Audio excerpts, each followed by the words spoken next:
Hello friends, कैसे हो आप सब। तो आज हम पढ़ेंगे यूनिट नंबर 2 द्वंद्वात्मक भौतिकवाद के बारे में। इसका इंट्रोडक्शन मैंने लास्ट चैप्टर में दे दिया था आपको। आदर्शवाद के अंदर द्वंद्वात्मक भौतिकवाद, जो कि कार्ल मार्क्स की अवधारणा है, जिसका प्रयोग कार्ल मार्क्स ने हेंगलवाद जो थे उनका आलोचना करने के लिए इसका यूज़ किया था। मैंने आपको वहाँ पर बताया था कि क्यों आलोचना करी थी उस चीज़ की कार्ल मार्क्स ने। यहाँ पे आपको मिलेगी अवधारणा, यानी कि ये द्वंद्ववाद क्या होता है। तो द्वंद्ववाद का मतलब होता है वाद विवाद करना। आप इसको डिबेट भी कहते हो इंग्लिश में, ठीक है। तो कार्ल मार्क्स ने द्वंद्ववाद सुना, उसके बाद उन्होंने इसमें एक चीज़ ऐड कर दी, भौतिकवाद, ठीक है। द्वंद्ववाद के साथ हम अगर साक्ष्य पेश करना स्टार्ट कर दें, यानी कि डिबेट कर रहे हैं, डिबेट के साथ में अगर हम एविडेंस भी साथ में दें, तो उस बात में बहुत ज़्यादा वजन आ जाता है ना। ये देखा गया है, जब कभी भी कोई मतलब कि ऊंचे पद पर बैठा व्यक्ति कोई भी बात करता है तो वो साक्ष्य के अकॉर्डिंग करता है, यानी कि एविडेंस होते हैं उसके पास उस चीज़ को साबित करने के, ठीक है। ऐसे ही नहीं हवा में बोल दिया कुछ भी और वो सही हो जाएगा, नहीं।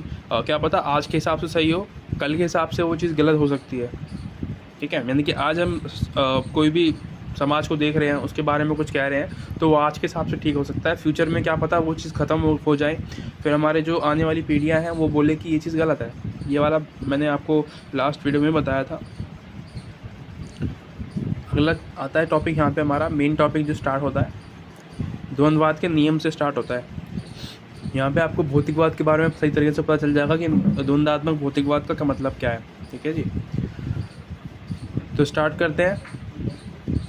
तो देखो, इसका जो यूज़ करा है कार्ल मार्क्स ने, वो व्यक्ति की सोच जो होती है ना, उसका विरोध करने के लिए किया है।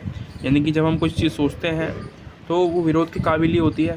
क्या पता वो चीज़ सही ना हो, क्योंकि हम सोच रहे हैं उस चीज़ के बारे में, पक्का थोड़ी ना कि वो चीज़ सही होगी। और ये जो परिवर्तन होते हैं, इसके बारे में जानेंगे कि जो मानव के जीवन में जो परिवर्तन आते हैं, यानी कि समाज के अंदर जो चेंजेस आते हैं, वो कैसे आते हैं, क्यों आते हैं, उससे क्या फ़ायदा होता है। इसके अंदर कार्ल मार्क्स ने दो तरीके के सिद्धांत दिए हैं, एक मात्रात्मक, एक गुणात्मक। तो इन दोनों के बारे में जानेंगे क्या होता है। अगर आपने ये चैप्टर पहले देख लिया होगा तो आपको पता होगा कि ये क्या है, कहाँ पे टॉपिक की बात कर रहा हूँ मैं, सबके बारे में देखेंगे। तो यहाँ पे आपको 3 सिद्धांत दिखाई देंगे, आप नीचे देखो। 2.3.1 विपरीत की एकता और संघर्ष का नियम। सेकंड आता है हमारा निषेध का नियम, और उसके बाद आता है हमारा मात्रात्मक और गुणात्मक परिवर्तन। तो ये 3 नियम दिए हैं कार्ल मार्क्स ने। कार्ल मार्क्स के सहयोगी, यानी कि उसके दोस्त कह सकते हो आप उनके, इनका नाम है एंजल्स, ठीक है। इन्होंने द्वंद्ववाद के 3 नियम दिए हैं। आप इनको कार्ल मार्क्स से समझ के चलो कि इन दोनों ने बैठ के बात की होगी आपस में, ठीक है। उसको वो जो अवधारणा है, वो जो नियम है, वो निकाले हैं, ठीक है। तो तीनों के बारे में बात करेंगे एक बार। सबसे पहला है विपरीत की एकता और संघर्ष का नियम। ये क्या कहता है, कोई भी चीज़ दुनिया में जो वस्तु है वो एक दूसरे से विपरीत है, ठीक है। सबकी प्रजाति, सबकी नस्ल, सबकी भाषा, सबका पहनावा, सबकी सोच, ठीक है, और सबका शरीर का जो एक तरीके से बॉडी स्ट्रक्चर है वो शायद अलग हो सकता है ना। कलर में अलग फ़र्क हो सकता है, हाइट, वेट, सब कुछ अलग हो सकता है, लेकिन हम एक भी है, ठीक है। विपरीत की एकता का मतलब यही है, यानी कि हम विपरीत तो है पर उसमें हम एक भी है, कि हम इंसान हैं, हम धरती पर रहते हैं, हम धरती पर रहने वाले जीव हैं, ठीक है।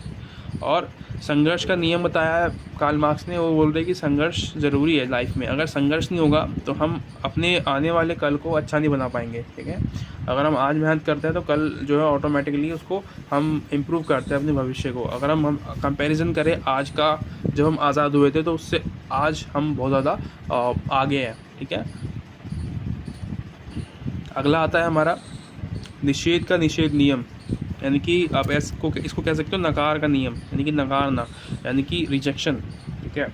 तो कहते हैं ना कि रिजेक्शन जब तक नहीं होगा आप अपना बेस्ट नहीं निकाल पाते, है ना, आप चीज़ों को सीख नहीं पाते हो। तो ये वही नियम है। अगर हम हमारा निषेध यानी कि रिजेक्शन नहीं होगा तो हम चीज़ों को और अच्छा नहीं कर पाएंगे। छोटी छोटी सी बातें हैं, बहुत लंबे में बता रखी है, मैं आपको शॉर्ट में बता रहा हूँ, फिर आप इसको पढ़ोगे चैप्टर को तो इजीली आपको समझ में आ जाएगा।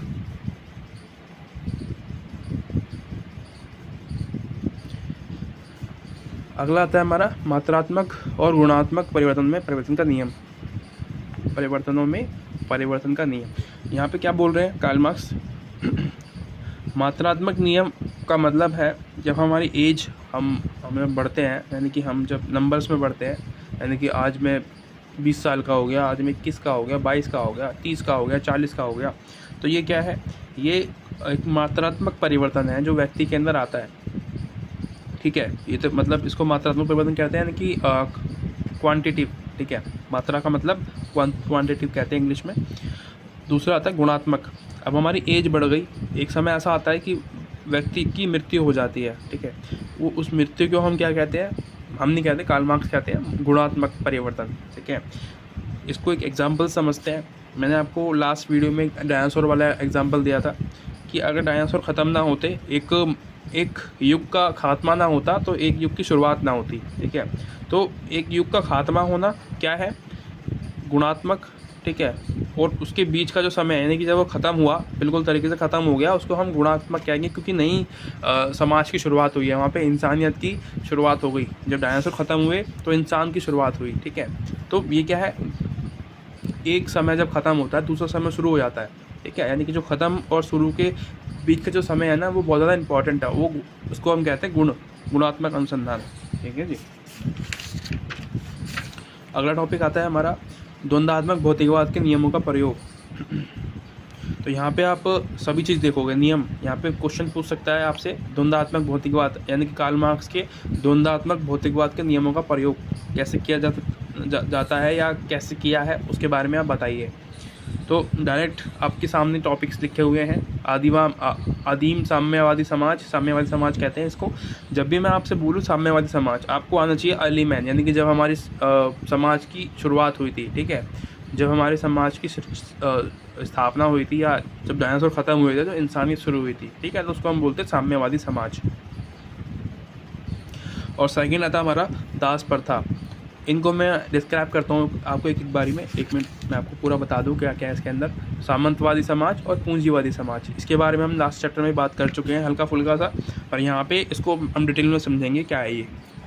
देखो, साम्यवादी समाज क्या है, यहाँ पे मैंने बताया आपको, समाज का एक पहला रूप देखा गया, यहाँ पे स्टार्ट हुआ, इंसानियत शुरू हुई यहाँ से। ठीक है, इसको अर्ली मैन के नाम से हम जानते हैं। और यहाँ से जो है बदलाव शुरू हुए धीरे धीरे करके, जो हमारे पूर्वज थे, जिनको हम पूर्वज भी कहते हैं। ठीक है, वहाँ से स्टार्ट हुई थी हमारी मतलब कि मनुष्य जीवन की शुरुआत।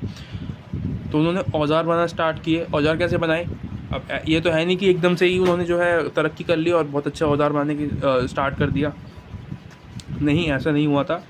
पहले उन्होंने औजार बनाए, क्यों, क्योंकि उनको भूख लगी होगी, उनको शिकार करना था, उनको कुछ खाना था। ठीक है, तो जानवर को देखा उन्होंने, उसको मारने की कोशिश की होगी पहले, तो वो मरे नहीं। तो क्या किया उन्होंने, औजार बनाए। किस तरीके से, उनके पास लकड़ी मिली, लकड़ी को जोड़ दिया आपस में, और आगे जो है एक ईंट लगा दी, या फिर जो पत्थर थे, किले से पत्थर देखे उन्हें, और उसमें ईंट लगा दी, और बस वो बना लिए भाले से कुछ टाइप के, जिससे कि वो उसके अंदर उसको भोंप सके और मार सके। ठीक है, यहाँ पे इस समाज के अंदर आपको किसी भी तरीके का वर्ग नहीं दिखाई देगा, सभी इंसान थे। ठीक है, कोई भी ऊंचा नीचा, छोटी जात बड़ी जात कुछ भी नहीं था, यहाँ पे सब समान लोग थे एक दूसरे के नज़रों में, क्योंकि सभी की जीवन शैली एक जैसी थी, यानी कि रोज़ का शिकार करना और खाना। फिर बाद में आया दास प्रथा। आपको इस बारे में पता भी होगा, 12वीं क्लास में शायद है इसका, 12वीं क्लास में या उससे पहले भी मिलेगा दास प्रथा के बारे में। अब एक नया युग शुरू हुआ यहाँ से, एक तो ख़त्म हो गया अब। ठीक है, एक नया युग शुरू हुआ दास।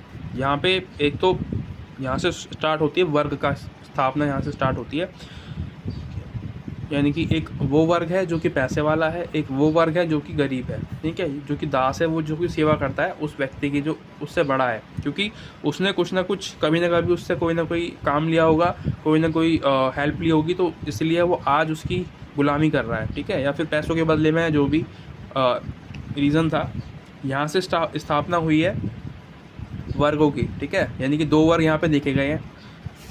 अब हम आगे चलेंगे सामंतवादी समाज के बारे में। यहाँ पे क्या था, इस वाले समाज में आप देखोगे कि नए नए नगर स्थापित हुए। ठीक है, नए नए नगर स्थापित हुए, और गांव से लोग भाग के शहरों में आने लगे क्योंकि वहाँ पे नौकरियाँ मिल रही होंगी उनको। जैसे कि अभी भी आप देखते हो कि ज़्यादातर लोग गाँव से भाग के शहरों में आते हैं, ठीक है। और यहाँ से स्थापना हुई धार्मिक भेदभाव की। सामंतवादी समाज से आप धार्मिक भेदभाव को भी देख सकते हो। और यहाँ पे आप देखोगे 3 तरीके के समाज, ठीक है। 3 तरीके के समाज मतलब यहाँ पे एक तो दिखाई दिया आपको गरीब, यानी कि सर्वहारा वर्ग, यानी कि जो कमा के खाता है या जो भी मतलब कृषि करता है, खेती करता है, जो भी। एक तो वो व्यक्ति हो गया जो कि रोज़ कमा रहा है, रोज़ खा रहा है, ठीक है। उसकी ज़िंदगी बस चल रही है, वो जी रहा है कैसे भी करके। दूसरे नंबर पे वो लोग आते थे जो कि अमीर होते थे बहुत ज़्यादा, जिनके पास बहुत सारा पैसा होता था, ठीक है। तीसरे नंबर के जो ग्रुप थे वो थे भूमिपति, जिनके पास बहुत सारी भूमि होती थी, ठीक है। तो यहाँ पे सामंतवादी समाज में हमको 3 तरीके के समाज देखने को मिले। अब हमारा चौथा समाज आता है पूंजीवादी समाज। इसमें क्या था, अभी जो चल रहा है, आप अपने आसपास देखो, जो पूंजीपति लोग हैं उनके पास ज़मीन भी है, पैसा भी है, ठीक है। तो आज के ज़माने के हिसाब से ये जो समाज है ये चेंज हो गया। पहले तो गरीब, अमीर और भूमिपति था, अब क्या रह गया, गरीब, मिडिल क्लास और भूमिपति। और अमीर भी है वो व्यक्ति जिसके पास बहुत सारी भूमि है, वो अमीर भी है, और जो अमीर है उसके पास बहुत सारी भूमि भी है, यानी कि बहुत सारा लैंड है। तो ये यहाँ पे जो है 3 तरीके के समाज यहाँ पे भी देखे गए, लेकिन यहाँ पे चेंज हो गया। यहाँ पे तो पहले था अमीर फिर भूमिपति, अलग अलग थे। इस वाले समाज में यानी कि पूंजीवाद में हमें देखने को मिले 3 समाज, जिसमें कि हमने बताया गरीब, मिडिल क्लास और अमीर, ठीक है। तो गरीब तो वो है जो कि मजदूरी करता है, और मिडिल क्लास वो व्यक्ति है जो कि ऑफिसों में काम करता है। वो भी एक तरीके से आप गरीबी समझो उसको, ये हमारे जो है स्टैंडर्ड बना दिया है कि ये मिडिल क्लास है।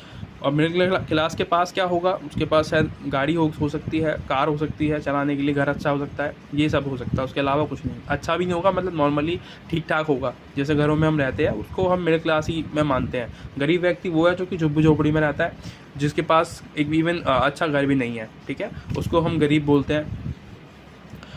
और एक आता है अमीर, उसके पास तो पैसा भी है, उसके पास बहुत सारी लैंड भी है, ठीक है, खुद की खरीद रखी है उसने, जो भी है, ठीक है, क्योंकि पैसों से सब कुछ हो सकता है। तो अगला टॉपिक हमारा आता है सामाजिक परिवर्तन और एक क्रांति। इसमें कार्ल मार्क्स क्या कहते हैं, कार्ल मार्क्स और एंजेल्स दोनों का मानना है कि जब एक अवस्था से हम दूसरी अवस्था में परिवर्तन होते हैं उसको हम क्रांति कहते हैं, ठीक है। यानी कि हम नहीं कहते, कार्ल मार्क्स कहते हैं। एक अवस्था से दूसरी अवस्था से मतलब क्या है, मैंने बताया आपको कि जब हम साम्यवाद से दास प्रथा में हम कन्वर्ट हुए थे ना, दास प्रथा जब आया था उसको कार्ल मार्क्स ने परिवर्तन या क्रांतिकारी परिवर्तन का नाम दिया है।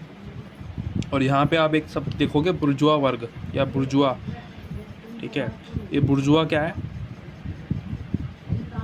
बुर्जुआ वर्ग एक ऐसा वर्ग है जो कि शोषण करता है, ठीक है, और एक वर्ग है जो कि शोषित वर्ग है, जो कि शोषित वर्ग है, यानी कि जिसका शोषण होता है उसको कहा है। तो 2 तरीके के वर्गों के बारे में बात करा है कार्ल मार्क्स ने।